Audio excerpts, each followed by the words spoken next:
So students, drugs acting on CNS में आज का हमारा जो टॉपिक है वह है opioid analgesics, opioids. Okay, opioid analgesics, narcotic analgesics, ये टॉपिक आज हम लोग डिस्कस करने वाले हैं।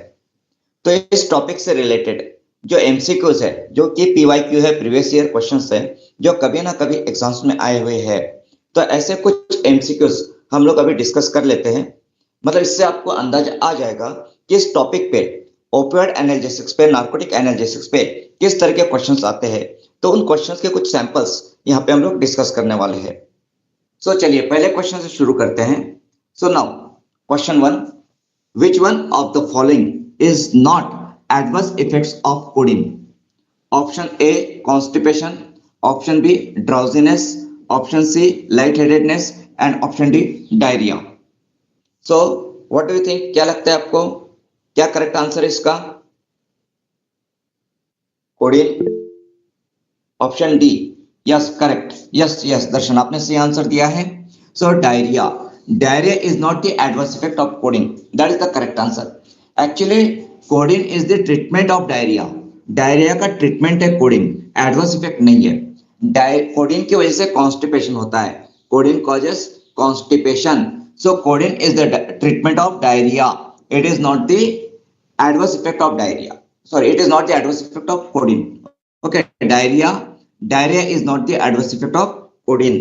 Okay, chaliye next, second question. Morphine is contraindicated in head injury because option A, it increases the intracranial pressure. Option B, it increases bleeding. Option C, it acts as blood coagulant in the brain. Option D, it decreases penetration of other medications through the blood brain barrier. Okay, so क्या answer हो सकता है इसका? What can be the correct answer? Increases intracranial pressure. Yes, it increases the intracranial pressure, correct answer है। Okay, so morphine is contraindicated in head injury because it increases the intracranial pressure. Then next question, question number 3. Which one of the following drugs acts as antagonist to morphine? Option A, pethidine. Option B, naloxone. Option C, codeine. Option D, methadone. So antagonist to morphine, morphine के overdose या morphine poisoning में इसमें से कौन सा drug use किया जाएगा?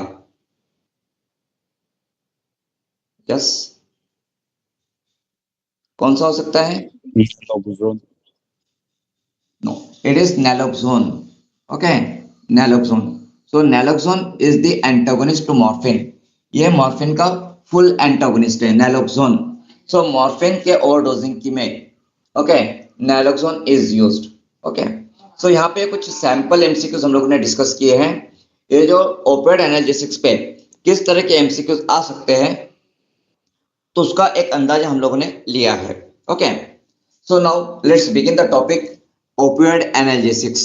Okay, तो ये टॉपिक जो है इसका फर्दर स्टडी, डिटेल स्टडी आप केडी त्रिपाठी में से कर सकते हो।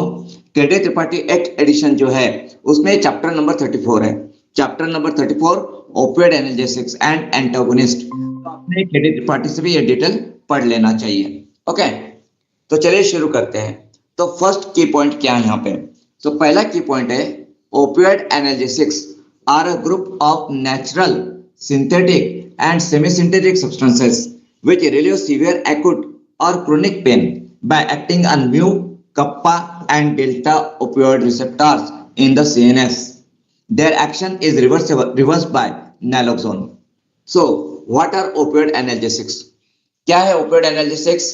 तो opioid analgesics ये नेचुरल, सिंथेटिक और सेमी सिंथेटिक सब्सटेंसेस हो सकते हैं जो कि सीवियर, एक्यूट और क्रोनिक पेन को रिलीव करते हैं। Severe pain, okay, severe, acute और क्रोनिक पेन को रिलीव करते हैं। एंड उनका मैकेनिज्म ऑफ एक्शन क्या है, वो कौन से रिसेप्टर पे एक्ट करते हैं?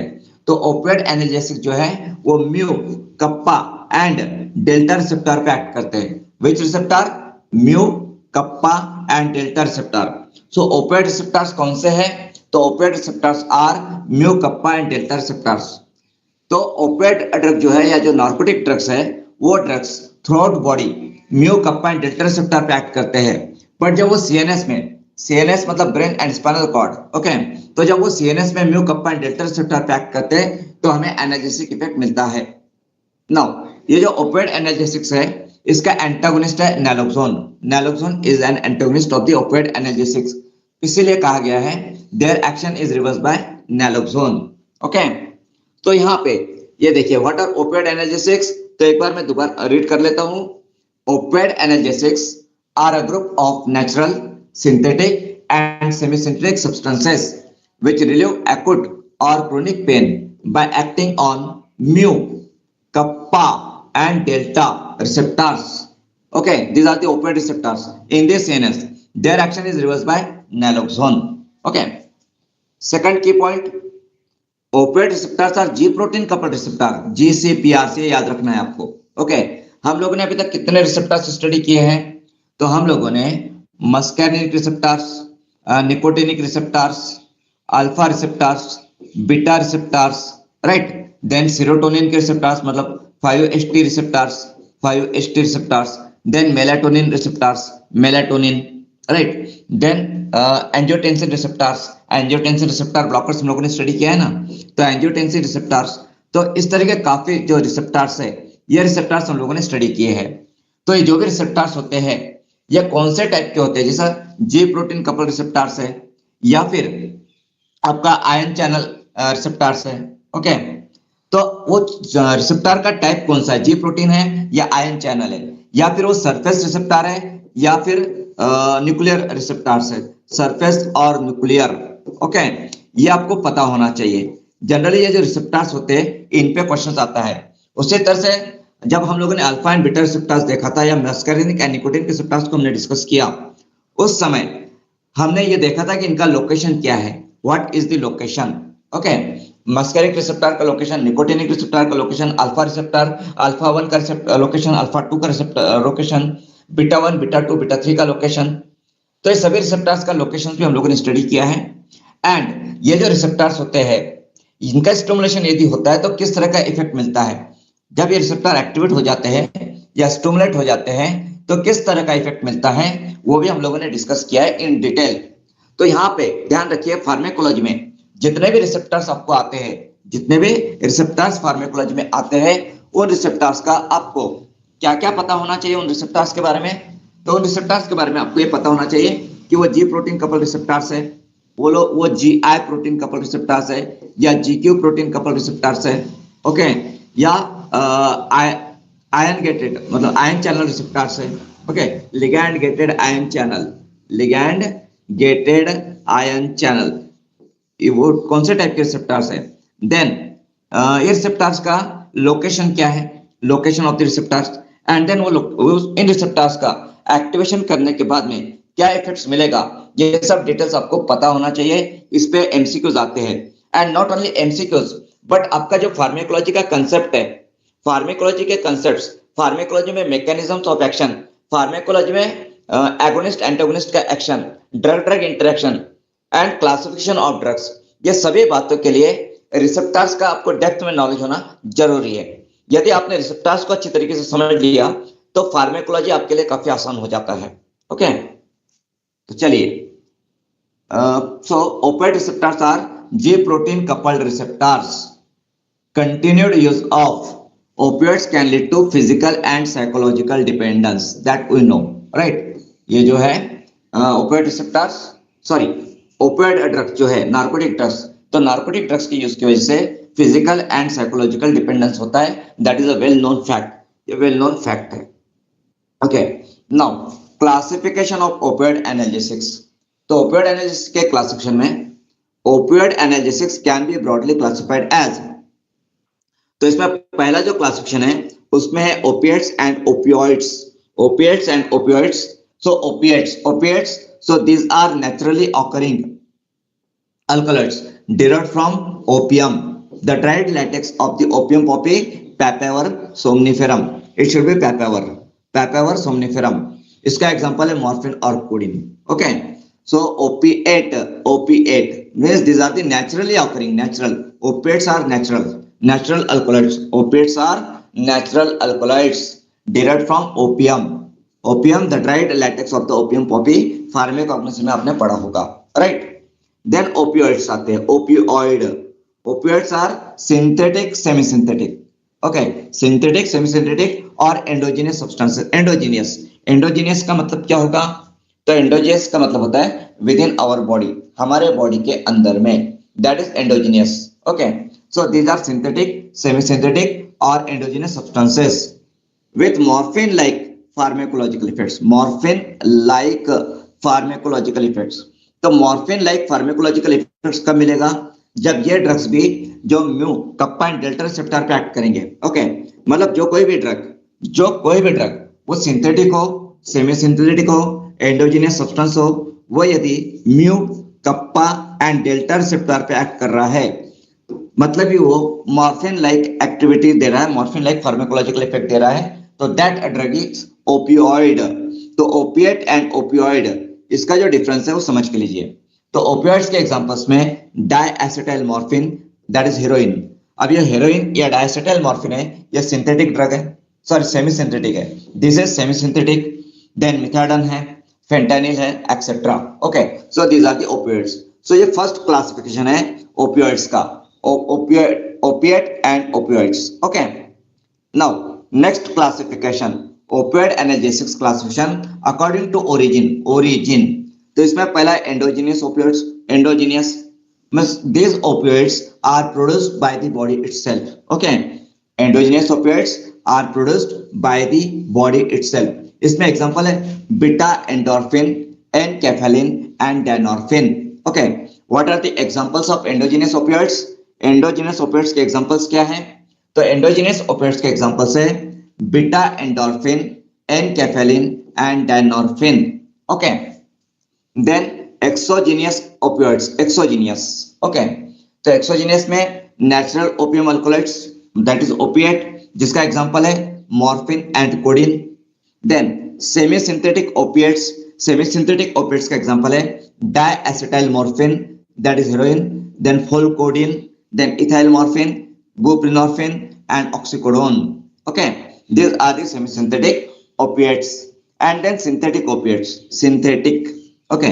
synthetic opiates में examples है methadone, fentanyl, pethidine, also known as meperidine, then dextropropoxyphene, tramadol and hydromorphine, okay। So ये हो गया according to origin।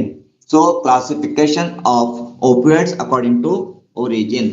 सो इसमें अकॉर्डिंग टू ओरिजिन में endogenous opioids, then exogenous, exogenous में natural, semi synthetic and synthetic, okay. ये second classification हुआ opioids का।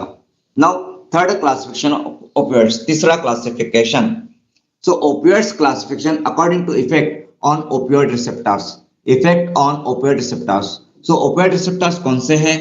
सो we know that mu, kappa and delta, this are the opioid receptors। so ये opioid receptors पे full agonist, partial agonist, mixed agonist, antagonist, okay, and pure और full antagonist, ऐसे 4 types के drugs हो सकते हैं, okay, जो कि रिसेप्टर्स के साथ में इंटरेक्ट करते हैं। फुल एगोनिस्ट मतलब ये जो रिसेप्टर है, रिसेप्टर्स को ये पूरी तरह से एक्टिवेट करेंगे। फुल एगोनिस्ट क्या करेंगे? रिसेप्टर को पूरी तरह से एक्टिवेट करेंगे। Partial agonist, partial agonist receptor को एक्टिवेट करते हैं बट सब मैक्सिमली मतलब फुल हाईएस्ट लेवल पे नहीं करते हैं, थोड़ा कम करते हैं। देन मिक्स एगोनिस्ट एंटागोनिस्ट, ये जो मिक्स एगोनिस्ट एंटागोनिस्ट ड्रग होते हैं, ये ड्रग एक रिसेप्टर पे, मतलब सपोज म्यू रिसेप्टर पे एगोनिस्ट होंगे तो कप्पा रिसेप्टर पे एंटागोनिस्ट होंगे। एक रिसेप्टर पे एगोनिस्ट, दूसरे पे एंटागोनिस्ट, या फिर एक पे एगोनिस्ट फुल एगोनिस्ट तो दूसरे पे पार्शियल एगोनिस्ट। इस तरह से ये ड्रग्स होते हैं जो मिक्स एगोनिस्ट एंटागोनिस्ट टाइप के होते हैं, okay. And full antagonist, antagonist जैसा नैलोक्सोन है, ओके। तो फुल एंटागोनिस्ट तो ये जो जितने भी रिसेप्टर्स है, मतलब म्यू, कप्पा, डेल्टा, ये सभी रिसेप्टर को ब्लॉक कर देंगे, ओके। फुल एंटागोनिस्ट क्या करते हैं? तो जो mu, kappa and delta receptors है, ये सभी रिसेप्टर्स को ये पूरी तरह से ब्लॉक कर देते हैं, ठीक है। So opioids classification according to effect on opioid receptors, तो first one is full agonist. So full agonist at mu receptor, तो full agonist at mu receptors के examples morphine, heroin, methadone, meperidine, fentanyl, tramadol, okay. Then partial agonist at mu receptor, तो partial agonist at mu receptors के example buprenorphine and codeine. Then mix agonist antagonist, इसके examples butorphanol, nalbuphine, pentazocine. Okay, अब देखिए pentazocine and nalbuphine are agonist at kappa and weak antagonist at mu receptors. Okay, तो जैसे आप जानते हैं कि pentazocine and nalbuphine are agonist at kappa. Okay, agonist है कप्पा पे एंड वीक एंटागोनिस्ट है म्यू रिसेप्टर पे। That's why these are the mix agonist antagonist type. Then full or pure antagonist के example naloxone, naltrexone, methyl naltrexone. Okay. So this is the important classification. ये जो classification है, it is according to the effect on opioid receptors. Okay. तो यहाँ पे तीन तरह के जो classification है opioid नार्कोटिक्स के, नार्कोटिक एनाल्जेसिक्स के, opioids के तीन तरह के classification हम लोगों ने अभी discuss किया है. Okay. Now next mechanism of action of opioids. Opioids का मैकेनिज्म ऑफ एक्शन हम लोग स्टडी करेंगे। So opioids relieve pain by raising pain threshold and change in pain perception. तो पेन थ्रेशोल्ड को रेज करते हैं एंड पेन परसेप्शन को change कर देते हैं। ओके, पेन थ्रेशोल्ड मतलब जो सिविरिटी होती है पेन की, मतलब जैसे कि सपोज किसी को चटका लगना, ओके, कोई गर्म चीज है, हॉट, कोई और हॉट सब्सटेंस है या कोई हॉट एजेंट या कोई भी चीज है जो गर्म है, उसके संपर्क में आने से हमें दर्द महसूस होता है, चटका लगता है, राइट, बर्निंग हो जाता है। अब वो यदि सपोज एक 40 डिग्री सेंटीग्रेड तक हम टॉलरेट कर पाएंगे, 40 डिग्री सेंटीग्रेड तक हम टॉलरेट कर पाते हैं नॉर्मली ऐसा समझ लीजिए 40 to 45 डिग्री सेंटीग्रेड तक अगर वाटर का टेम्परेचर है तो हम सहन कर लेंगे। गर्म पानी जो होता है, गर्म पानी, हॉट वाटर, तो 40 to 45 डिग्री सेंटीग्रेड तक गर्म पानी है, हॉट वाटर है, तो हम टॉलरेट कर लेते हैं। बट अगर वही गर्म पानी, हॉट वाटर का टेम्परेचर 60 डिग्री सेंटीग्रेड और 80 डिग्री सेंटीग्रेड है, तो क्या हम टॉलरेट कर पाएंगे उसको? जो उसमें हीट है, ओके, जो उसका टेम्परेचर है, उसको हमारी बॉडी टॉलरेट नहीं कर पाएगी, हमारे स्किन उसको टॉलरेट नहीं करता है। बट अगर हम लोग ये नार्कोटिक एनाल्जेसिक्स ले लेते हैं, नार्कोटिक एनाल्जेसिक्स, तो जो पेन सेंसेशन है हॉट वाटर का, वो पेन सेंसेशन हमें महसूस नहीं होगा और हम आसानी से 60 to 70 डिग्री सेंटीग्रेड का भी वाटर जो है वो आसानी से हम टॉलरेट कर पाएंगे। उसका पेन हमें महसूस ही नहीं होगा।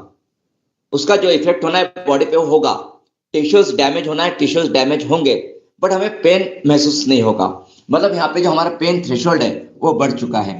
उसी तरह से पेन परसेप्शन, नॉर्मली पेन होता है तो हमें दुख होता है, सैड फीलिंग आती है, अनहैप्पीनेस की फीलिंग आती है, इरिटेशन होता है। क्या होता है? इरिटेशन होता है, चिड़चिड़ापन आ जाता है।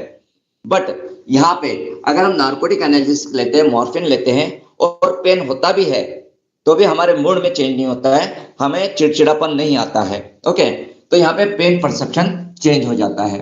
ठीक है, तो नार्कोटिक एनालिसिस क्या करते हैं? तो नार्कोटिक एनालिसिस ये पेन थ्रेशोल्ड को बढ़ा देते हैं एंड पेन परसेप्शन को भी चेंज कर देते हैं।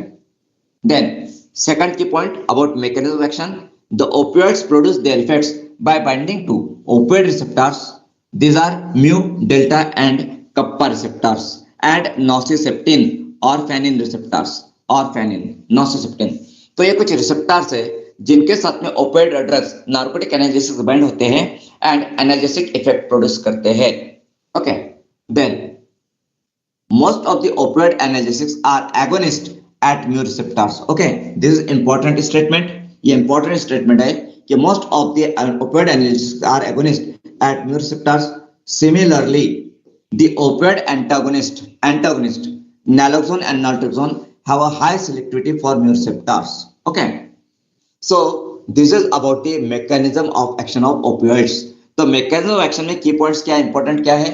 तो एक तो they raise pain threshold and they change in pain perception, and second they bind to mu, kappa and delta receptors and nociceptin receptors. Okay, ये important है। Now जैसे कि यहाँ पे जो mu receptor, kappa receptor, delta receptor है, यदि ए receptors का एक्टिवेशन होता है तो हमें क्या इफेक्ट मिलेगा? ओके, क्या इफेक्ट मिलता है बॉडी में, क्या चेंजेस हो जाते हैं? यदि हम ये समझ लेते हैं कि activation of mu, kappa and delta receptors की वजह से बॉडी में क्या चेंजेस होते हैं और किस तरह के इफेक्ट मिलते हैं, कौन से फार्माकोलॉजिकल इफेक्ट मिलते हैं, तो यहाँ पे जितने भी ओपियोइड ड्रग है उनका फार्माकोलॉजी समझना हमारे लिए काफी आसान हो जाएगा। ओके, तो चलिए पढ़ते हैं activation of mu receptors. Okay, so activation of mu receptors causes the following effects. First, strong analgesia. Second, slowed gastrointestinal transit, that is constipation effect. Then sedation. Then respiratory depression with subsequent rise in carbon dioxide and possibly a rise in intracranial pressure. Okay. Then meiosis, muscular rigidity, bradycardia, strong addictive potential, euphoria, that is a state of intense happiness, जिसे हम नशा बोलते हैं, नशा, addiction, नशा. Okay. Then sphincter of Oddi dysfunction. So the sphincter of Oddi is a circular muscle wall located at the junction of the bile duct and pancreatic duct with the duodenum. Okay. So sphincter of Oddi.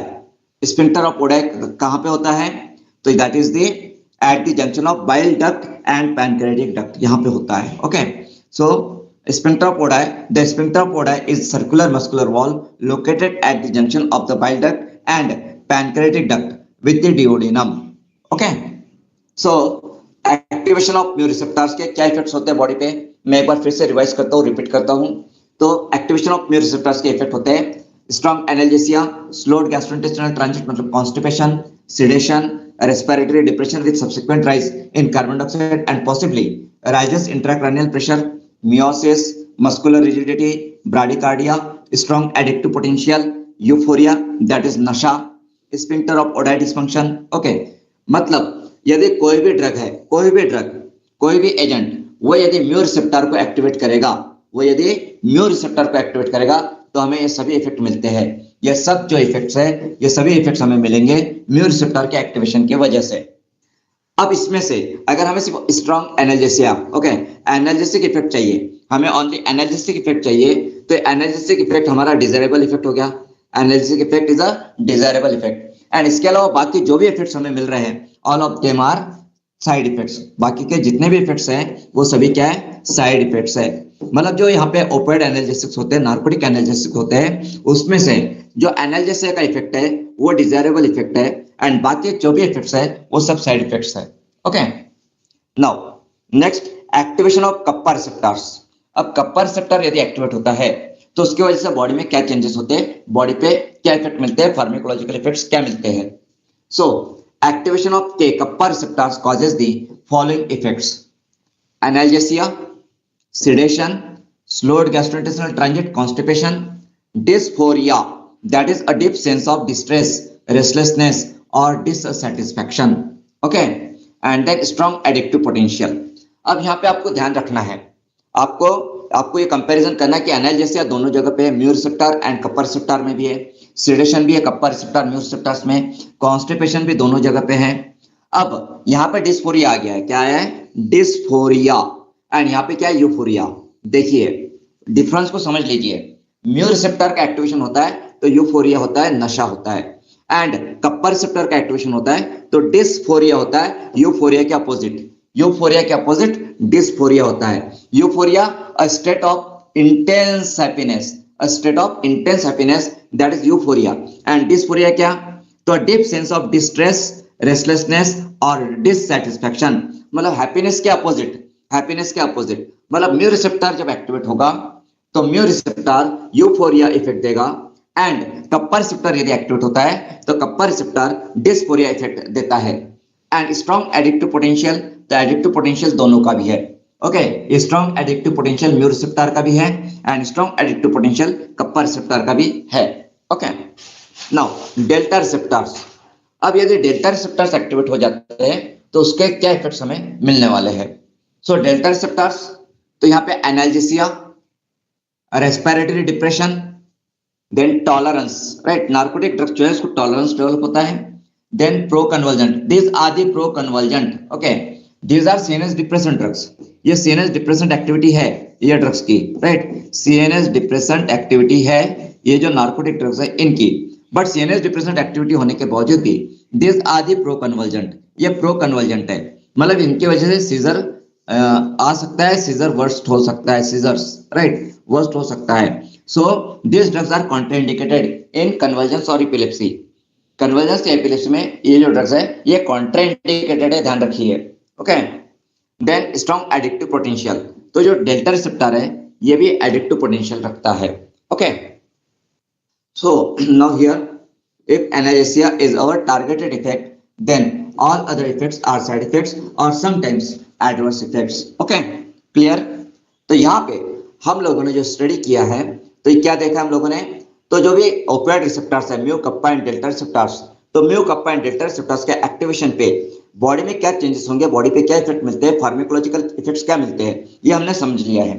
तो जो भी opioid drug है जो कि mu kappa and delta receptor को activate करते हैं, तो उनका फार्माकोलॉजिकल एक्शन क्या होगा, तो यहाँ पे एक्टिवेशन के जो इफेक्ट्स है वही उनके फार्माकोलॉजिकल इफेक्ट होंगे। Okay, now tell me one thing, आपको आवाज क्लियर आ रही है? Is there clarity? Yes sir. Okay good, चलिए सो आगे बढ़ते हैं। So pharmacological effects of opioids. Okay, तो ये सब जो इफेक्ट्स हमने अभी देखे हैं activation of mu kappa and delta receptors के, ये फार्माकोलॉजिकल इफेक्ट्स होंगे ओपियोइड्स के। So pharmacological effects of opioids: analgesic effects, strong euphoria, sedation, constipation, respiratory depression, cough suppression, hypothermia, urinary retention, pinpoint pupil, nausea and vomiting. Okay, so these are the in general pharmacological effects of opioids. Okay, मतलब यदि कोई opioid है जैसे morphine है, morphine का poisoning हो जाता है, poisoning of morphine. Okay, poisoning होता है मॉर्फिन का, मॉर्फिन पॉइजनिंग हमें स्टडी करना है, राइट। एंड एग्जाम में क्वेश्चन भी आता है मॉर्फिन पॉइजनिंग पे, मॉर्फिन पॉइजनिंग पे एग्जाम में क्वेश्चन आता है, टॉक्सिकोलॉजी में मॉर्फिन पॉइजनिंग पे क्वेश्चन आता है। तो यहाँ पे इन जनरल क्या इफेक्ट्स मिलते हैं हमें नार्कोटिक एनालिसिस के, तो एनालिसिक इफेक्ट मिलता है, स्ट्रॉन्ग यूफोरिया मतलब नशा होता है, सिडेशन होता है, कॉन्स्टिपेशन, रेस्पिरेटरी डिप्रेशन, कफ सप्रेशन, हाइपोथर्मिया। हाइपो मतलब जो बॉडी टेम्परेचर है वो नॉर्मल बॉडी टेम्परेचर से लो चला जाता है, मतलब जो 37 degree centigrade normal body temperature है, तो कोल्ड एरिया में यदि कोल्ड सराउंडिंग है, कोल्ड सराउंडिंग, तो बॉडी टेम्परेचर जो है वो 37 डिग्री सेंटीग्रेड से बिलो चला जाएगा, लो चला जाएगा। ओके, देन यूरिनरी रिटेंशन है, पिन पॉइंट पिपिल है, नौशिया एंड वोमिटिंग है, तो नौशिया एंड वोमिटिंग ये भी इसका इफेक्ट है। ओके, तो अगर किसी को एब्डोमिनल पेन है, एब्डोमिनल पेन या नौशिया वोमिटिंग है, तो उस केस में ओपियोइड्स या नार्कोटिक एनाल्जेसिक्स कॉन्ट्राइंडिकेटेड है। Okay, then morphine is the prototype of opioid category of drugs. Okay, prototype मतलब मेन टाइप है। Okay, main type. ओके, सबसे इंपॉर्टेंट ड्रग है मॉर्फिन जो है, ये नार्कोटिक एनाल्जेसिक्स या ओपियोइड कैटेगरी का सबसे मेन ड्रग है। एंड बाकी जितने भी ड्रग्स है ओपियोइड कैटेगरी के, उन सभी ड्रग्स को हम लोग मॉर्फिन के साथ में कंपेयर करते हैं। किसके साथ कंपेयर किया जाता है? मॉर्फिन के साथ में कंपेयर किया जाता है सभी नार्कोटिक कैटेगरी के ड्रग्स को। Okay, now so pharmacological actions of morphine. तो मॉर्फिन के फार्माकोलॉजिकल एक्शंस में फर्स्ट सीएनएस एक्शन।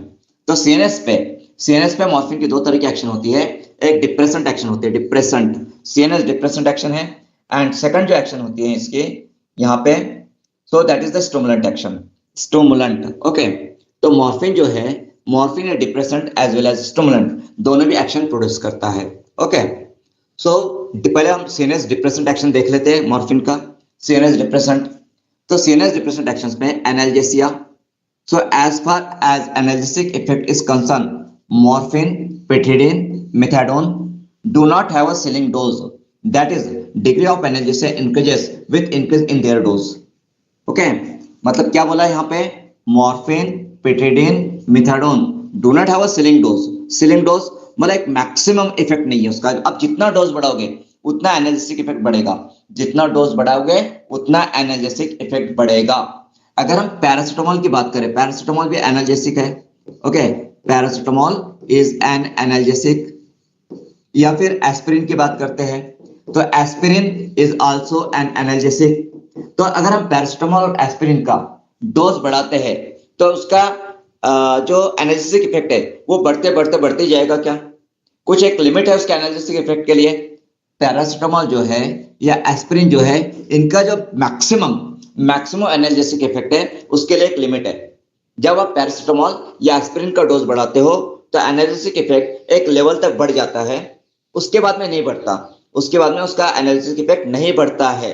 एक मैक्सिमम लेवल है, दैट मैक्सिमम लेवल मतलब सीलिंग इफेक्ट। ओके, और अगर हम मॉर्फिन, पिथिडीन, मिथाडोन की बात करते हैं तो इस केस में आप जितना डोज बढ़ाओगे उतना आपको एनाल्जेसिक इफेक्ट मिलेगा। Okay, dose increases, analgesic effect increases. So ये इंपॉर्टेंट पॉइंट है कि as far as analgesic effect is concern, morphine, pethidine, methadone do not have a ceiling dose, that is the degree of analgesia increases with increase in their dose. Okay, then sedation. अब जो नशे में रहता है वो sedation में रहता है, जो नशे में रहता है उसमें सिडेटिव इफेक्ट होता है, right. So sedation, so increase in doses progressively induces sleep and then coma. Okay, तो जो ड्रग्स जो है, मॉर्फिन जो है, तो मॉर्फिन में अगर आप डोज इंक्रीज करते हो तो उससे स्लिप होती है, स्लिप इंड्यूस हो जाती है and then coma. Morphine has no anticonvulsant action, rather it may precipitate convulsions, it may precipitate convulsions। तो मॉर्फिन एंटी कन्वर्जेंट है क्या? इवन दो मॉर्फिन का सेडेटिव इफेक्ट है, ओके, वो सीएनएस डिप्रेशन कर रहा है, बट मॉर्फिन एंटी कन्वर्जेंट है क्या? तो morphine is not anticonvulsant, rather it may precipitate convulsions, मतलब कॉन्ट्राइंडिकेटेड है कन्वर्जेंस में, एपिलेप्सी में। Okay, then next effect is euphoria, that is नशा। मॉर्फिन से नशा होता है, नशे के लिए मॉर्फिन का इस्तेमाल किया जाता है। मॉर्फिन, कोडीन, हेरोइन, ये ड्रग्स नशे के लिए इस्तेमाल किए जाते हैं। बट ये जो यूफोरिया इफेक्ट है, ओके, तो यूफोरिया इफेक्ट के लिए टॉलरेंस डेवलप होता है, टॉलरेंस डेवलप होता है। टॉलरेंस डेवलप होता है मतलब यूफोरिया को डेवलप करने के लिए, मतलब शुरुआत में लो डोज में यूफोरिया हो जाता है, बट उसके बाद में टॉलरेंस डेवलप होता है, तो डोज इंक्रीज करना पड़ता है सेम इफेक्ट अचीव करने के लिए। Okay, then next respiratory depression. Okay, अब सीएनएस डिप्रेशन है तो उसकी वजह से रेस्पिरेटरी डिप्रेशन भी होगा। तो respiratory depression, so in therapeutic doses morphine depresses all phases of respiratory activity, all phases, okay, all phases. Okay, morphine decreases all phases of respiratory activity, it acts by. तो morphine जो है वो respiration को decrease करता है, कैसे करता है? How? So by, it acts by first depressing the respiratory center, mu two receptors. तो रेस्पिरेटरी सेंटर जो है उसको ये डिप्रेस कर देता है। Okay, respiratory center in the brain, brain में जो रेस्पिरेटरी सेंटर है उसे मॉर्फिन जो है डिप्रेस करेगा। Then reducing the sensitivity of respiratory center to increase plasma carbon dioxide concentration। अगर प्लाज्मा में कार्बन डाइऑक्साइड का कॉन्सेंट्रेशन बढ़ रहा है तो उसके लिए जो सेंसिटिविटी होती है रेस्पिरेटरी सेंटर की, उस सेंसिटिविटी को मॉर्फिन कम कर देता है। एंड वो सेंसिटिविटी कम होने की वजह से रेस्पिरेटरी स्टिमुलेशन नहीं होता है, जबकि रेस्पिरेटरी डिप्रेशन होते रहता है। सो मॉर्फिन की वजह से रेस्पिरेटरी डिप्रेशन क्यों होता है? व्हाई? तो इसके जो दो रीजंस है, दो कारण है, वो यहाँ पे दिए गए आपको, first and second. Okay, then cough suppression. Okay, तो कफ सप्रेशन में आपको पता है कि जो कोडीन है, codeine is antitussive. Codeine क्या है? ये एंटी टिश्यू है। Okay, you know it very well, codeine is antitussive. Antitussive मतलब cough suppressant, centrally acting cough suppressant है कोडीन। सो कोडीन है एंड मॉर्फिन भी है। कोडीन भी नार्कोटिक है, codeine is also narcotic. So cough suppression, cuff center is depressed by morphine. Okay, cuff center is depressed by morphine. So cuff suppression, that is anti-tertiary effect. Then temperature regulation. Temperature regulation, तो आप जैसे जानते हो कि यहाँ पे हमने देखा कि हाइपोथर्मिया ये इफेक्ट है, फार्मेकोलॉजिकल इफेक्ट जब हमने देखा, फार्मेकोलॉजिकल इफेक्ट्स ऑफ ओपियोइड, तो उसमें हाइपोथर्मिया इफेक्ट हमने देखा। कौन सा इफेक्ट? हाइपोथर्मिया। ओके, मतलब जो बॉडी का टेम्परेचर है वो नॉर्मल से कम हो जाता है। तो यहाँ पे जो टेम्परेचर रेगुलेशन है, जो टेम्परेचर को कंट्रोल करने वाला सेंटर है, वो भी यहाँ पे डिप्रेस हो जाता है। So it depresses hypothalamic thermostatic centre, hypothalamic thermostatic centre. Okay, hypothermia occurs in cold surrounding, ये ध्यान रखिए। तो मॉर्फिन की वजह से हाइपोथर्मिया होता है। ओके, और अगर एस्पिरिन का ओवरडोज हो जाए, एस्पिरिन, ओके, एस्पिरिन का पॉइजनिंग यदि होता है, एस्पिरिन पॉइजनिंग, एस्पिरिन का ओवरडोज होता है तो हाइपरथर्मिया होता है। ध्यान रखिए क्या होता है? हाइपरथर्मिया। तो हाइपरथर्मिया कौन सी पॉइजनिंग में होता है? तो हाइपरथर्मिया एस्पिरिन के पॉइजनिंग में होता है। एंड हाइपोथर्मिया कौन सी पॉइजनिंग में हो सकता है? तो हाइपोथर्मिया मॉर्फिन के पॉइजनिंग में हो सकता है। Okay, overdose of aspirin अगर है तो overdose of aspirin results into hyperthermia and overdose of aspirin overdose of morphine hypothermia. ठीक है, ये याद रखिए। Then fall in blood pressure. So at higher doses, it depresses vasomotor center and contributes to the fall in blood pressure. तो ये blood pressure को भी कम करता है morphine. Okay, it reduces blood pressure. So ये जो भी एक्टिविटीज, ये जो एक्शंस हम लोगों ने देखा है मॉर्फिन की, डिप्रेसेंट एक्शंस है, depressant actions on CNS. CNS पे मॉर्फिन की ये सब क्या है, तो डिप्रेसेंट एक्शंस है। नाउ मॉर्फिन का स्टिमुलेंट एक्शंस हम लोग देखेंगे। Stimulant actions of morphine, okay, मतलब CNS stimulant action. So it stimulates the medullary CTZ. CTZ, what is CTZ? So CTZ is chemoreceptor trigger zone. Chemo receptor trigger zone. Okay, what is CTZ? CTZ is chemoreceptor trigger zone. Okay, और ये chemoreceptor trigger zone जो होता है ये omitting center से connect होता है। omitting center, we see that is omitting center. Okay, अब यदि chemoreceptor trigger zone एक्टिवेट होता है तो उसके वजह से nausea and vomiting होता है। क्या होता है? nausea and vomiting. So it stimulates the medullary CTZ to cause nausea and vomiting. Larger doses depress vomiting center directly. Therefore, emetics should not be tried in morphine poisoning. Okay, morphine poisoning में emetics नहीं देना चाहिए। क्यों? कि larger dose जो होता है, मतलब मॉर्फिन पॉइजनिंग में क्या होगा, मॉर्फिन पॉइजनिंग में लार्जर डोजेस रहेंगे मॉर्फिन के।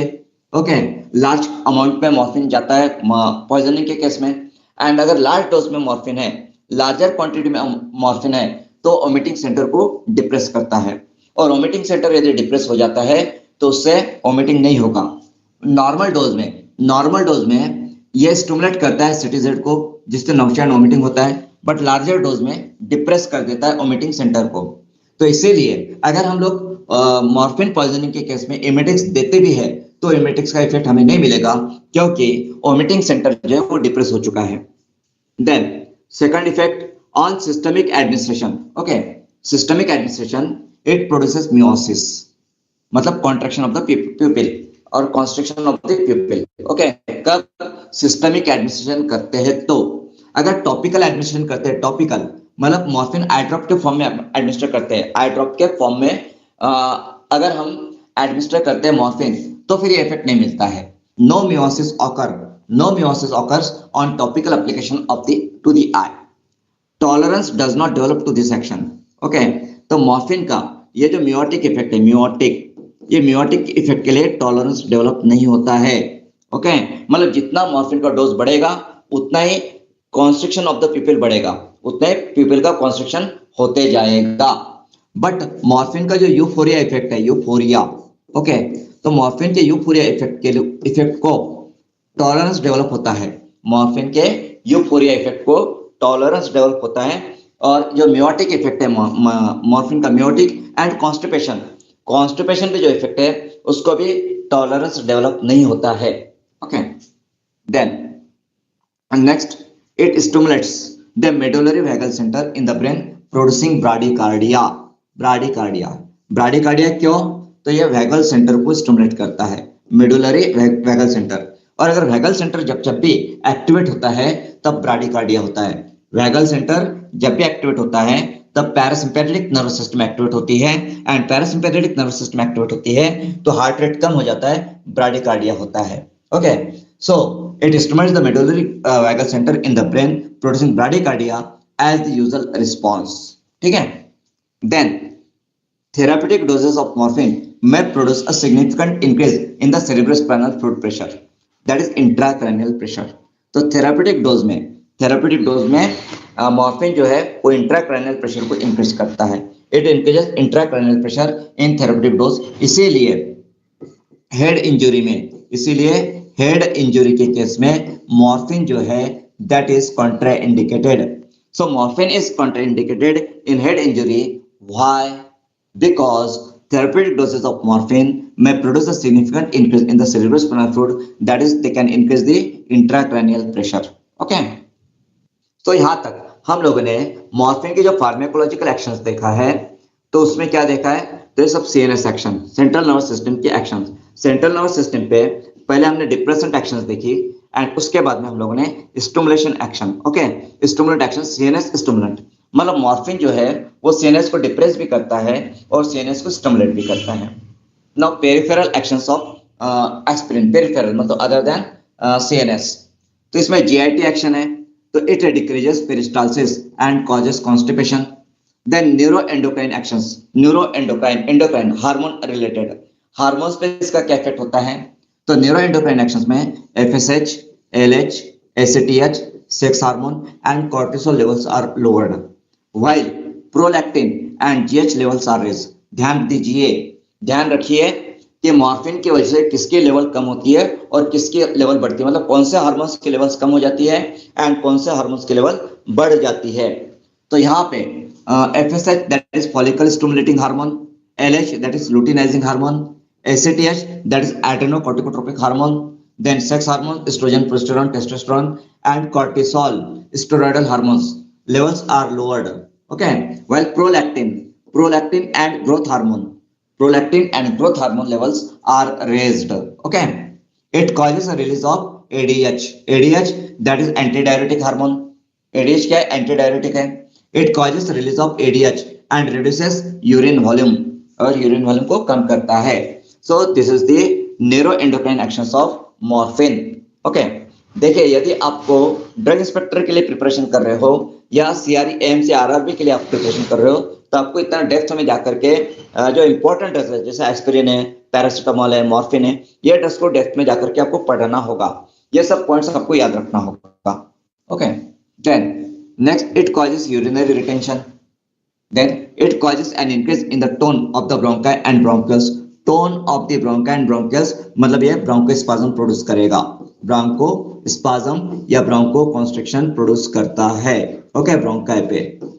Then it has histamine liberator, it is a histamine liberator, histamine liberator है तो एलर्जिक रिएक्शन प्रोड्यूस कर सकता है, एनाफिलैक्टिक रिएक्शन प्रोड्यूस कर सकता है, ओके। सो यहाँ पे हम लोगों ने क्या देखा, तो इंपॉर्टेंट जो फार्माकोलॉजिकल एक्शंस है मॉर्फिन की, तो मॉर्फिन की इंपॉर्टेंट फार्माकोलॉजिकल एक्शंस को हम लोगों ने यहाँ पे डिस्कस किया है। Now next, pharmacokinetics of morphine, pharmacokinetics that means ADME of morphine, morphine का ADME, okay, ADME of morphine. So absorption of morphine, so it is well absorbed from the gastrointestinal tract and into the blood, subcutaneous or intravascular. Its bioavailability increases with food, bioavailability increases with food, ध्यान रखिए, okay, इसका bioavailability with food increase होता है। Then distribution, it is widely distributed throughout the body, mainly in the kidneys, liver, lungs and spleen, with lower concentrations in the brain and muscle. इसका सबसे ज्यादा action हमें कहाँ दिखाई देता है, तो इसका सबसे ज्यादा एक्शन हमें सीएनएस पे दिखाई देता है, कहाँ पे, सीएनएस पे, सेंट्रल नर्वस सिस्टम में, ब्रेन में हमें मॉर्फिन का नार्कोटिक का सबसे ज्यादा इफेक्ट दिखाई देता है। बट मॉर्फिन का जो पेनिट्रेशन है, जो कॉन्सेंट्रेशन है ब्रेन में, वो लोअर है compare to kidneys, liver, lungs, spleen, इनके कंपेरिजन में ब्रेन में जो कॉन्सेंट्रेशन होता है मॉर्फिन का, जो डिस्ट्रीब्यूशन होता है मॉर्फिन का, वो डिस्ट्रीब्यूशन कम होता है, ओके।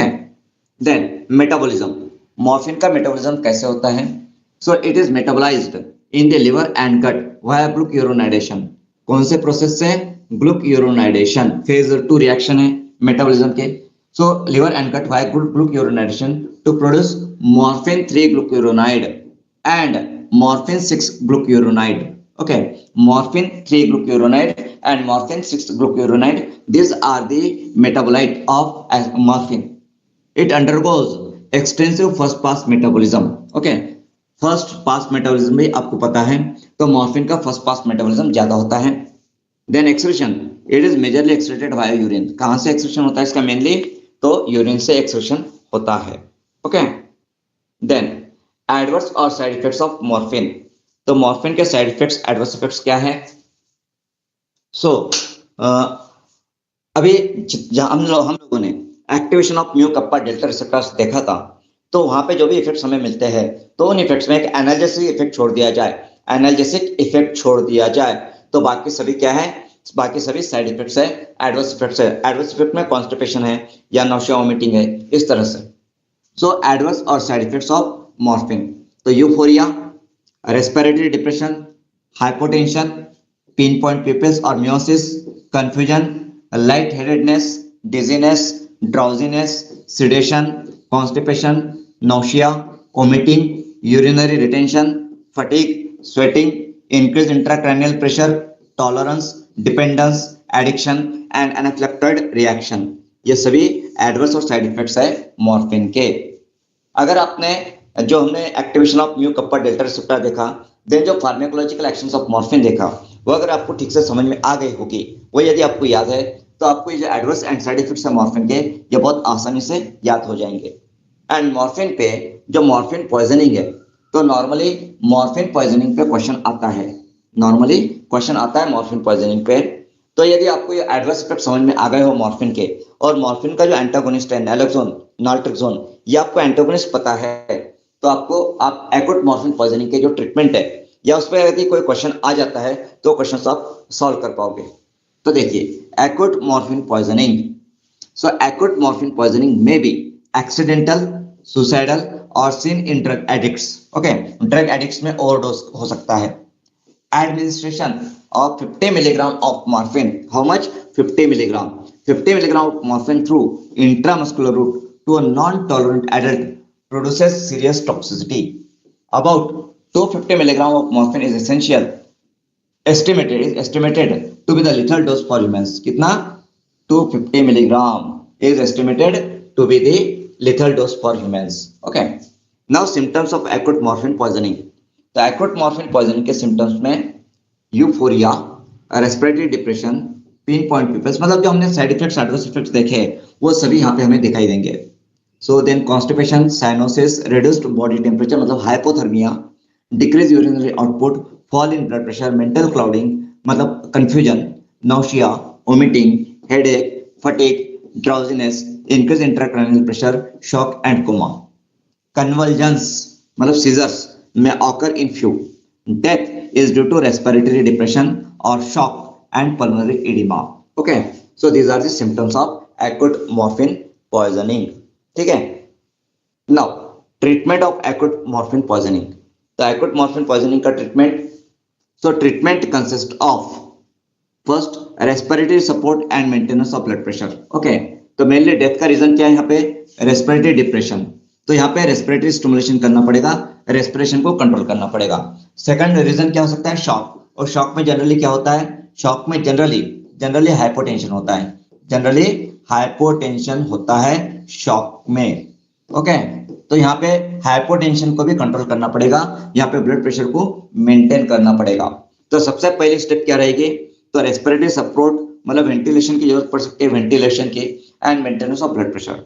उसके बाद में गैस्ट्रिक लेवेज दे करके जो भी मॉर्फिन है स्टमक में या इंटेस्टाइन में जो कि अनएब्सॉर्ब है, स्टमक में जो मॉर्फिन है जो कि अनएब्सॉर्ब है, अभी तक एब्सॉर्ब नहीं हुआ है, स्टमक में ही है, तो उसको बाहर निकालना होगा, उससे बाहर निकालना होगा। तो उसके लिए गैस्ट्रिक लेवेज है। Gastric lavage should be done with potassium permanganate to remove unabsorb drug. Okay, then उसके बाद में उसका एंटीडोट यूज करना होगा।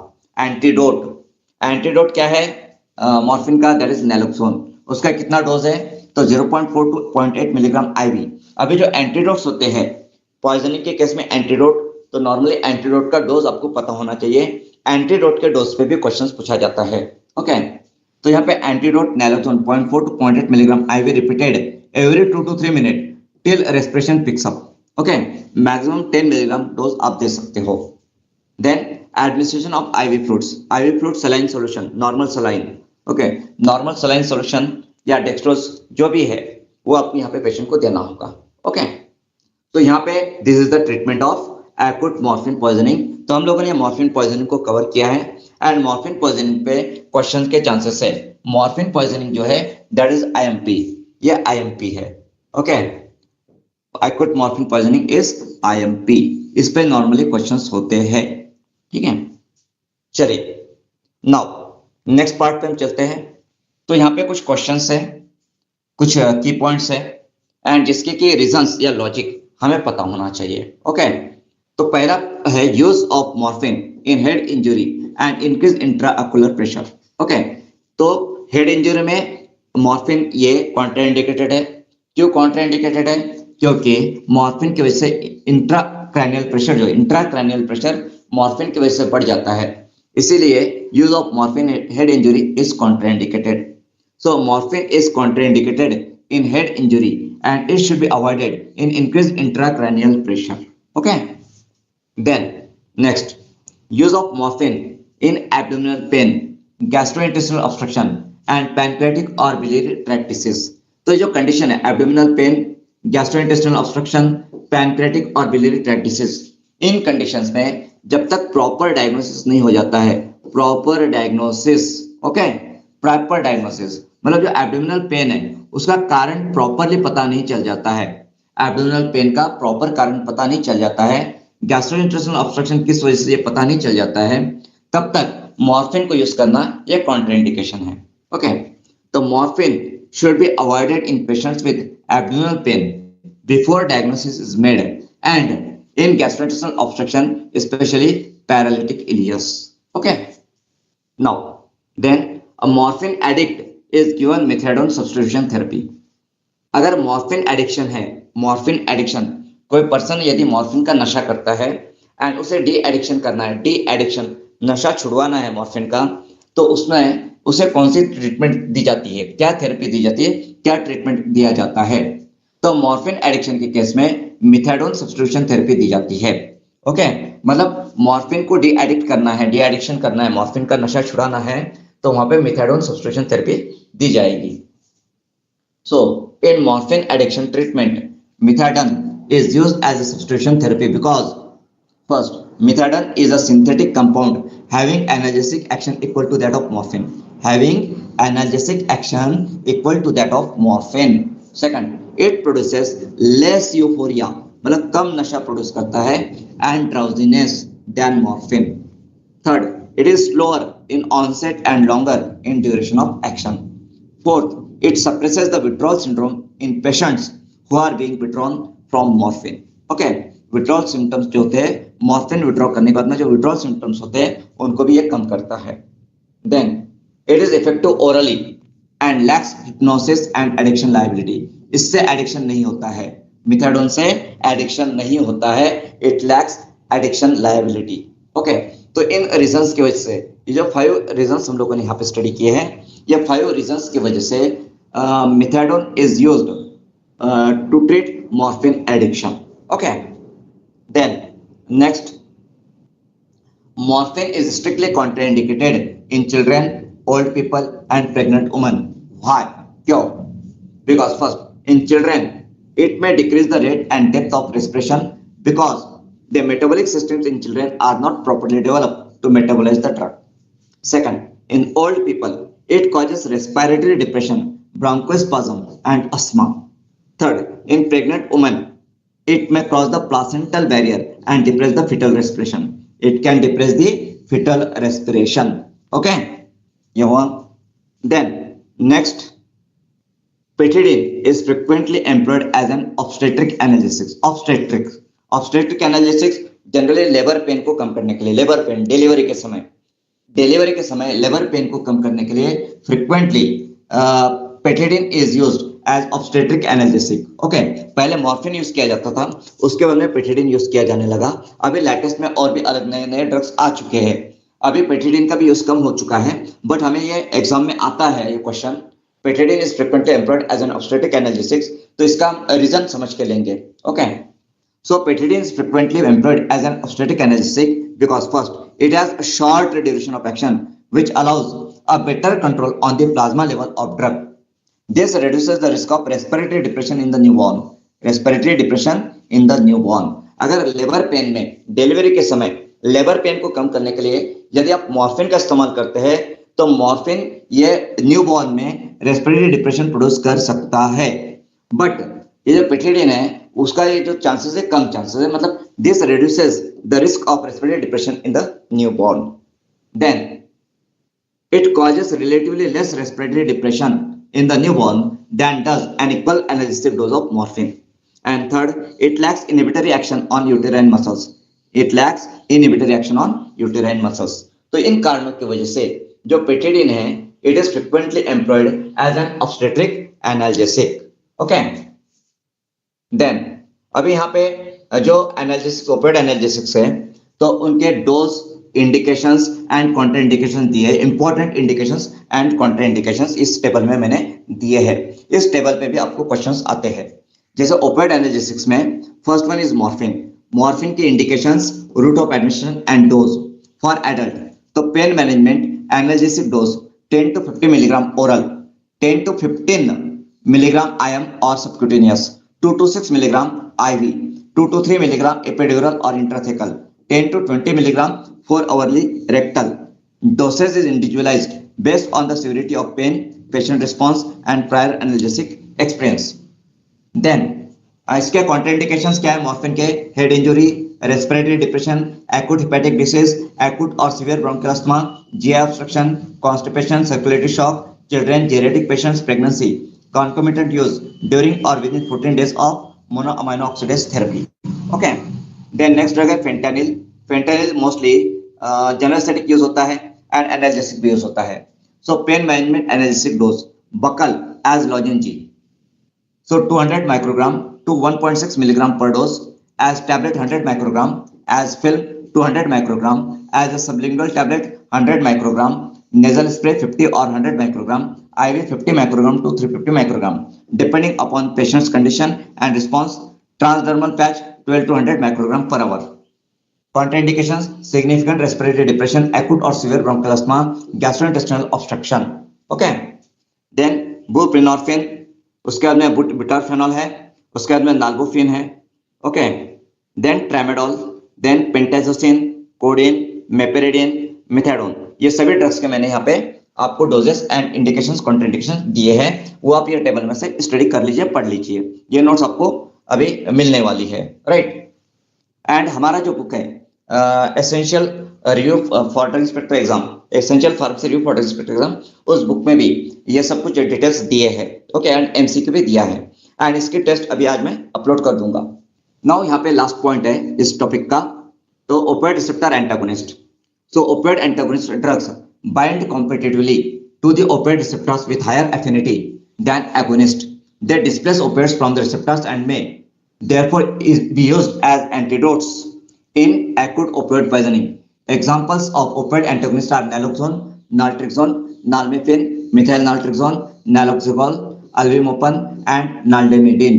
Okay, these are the opioid antagonists. Then naloxone is a competitive antagonist on all types of opioid receptors. It blocks mu receptors at much lower doses than those block of delta receptors, those block kappa or delta receptors. It promptly antagonizes all actions of morphine except sedation in a dose of 0.4 to 0.8 milligram IV. Dose आपको याद रखना है. Sedation is less competitively reverse. Injected IV, it acts in 2 to 3 minutes. Its duration of action is 1 to 3 hours. It is inactive orally. Okay, याद रखिए naloxone is inactive orally. It is the drug of choice for morphine poisoning and for reversing neonatal asphyxia due to opioid use during labor. Okay, drug of choice for morphine poisoning and reversing neonatal asphyxia. Asphyxia that means difficulty in breathing. Okay, respiratory depression हो जाता है तो. Then naltrexone has long duration 24 to 48 hours and used for withdrawal treatment after acute detoxification. Then methyl naltrexone, naloxegol, alvimopin, and naldemidine are used to treat opioid-induced constipation. Then buprenorphine is difficult to antagonize with naloxone or naltrexone due to its extremely high receptor affinity. Okay. So students, यहाँ पे ये जो हमारा topic है opioid analgesics, narcotic analgesics, ये topic हमारे यहाँ पे कंप्लीट होता है. ओके. सो नाउ इस टॉपिक से रिलेटेड आज जो कुछ भी हमने कवर किया है या आज से पहले जो भी हमने कवर किया है तो उस पर यदि आप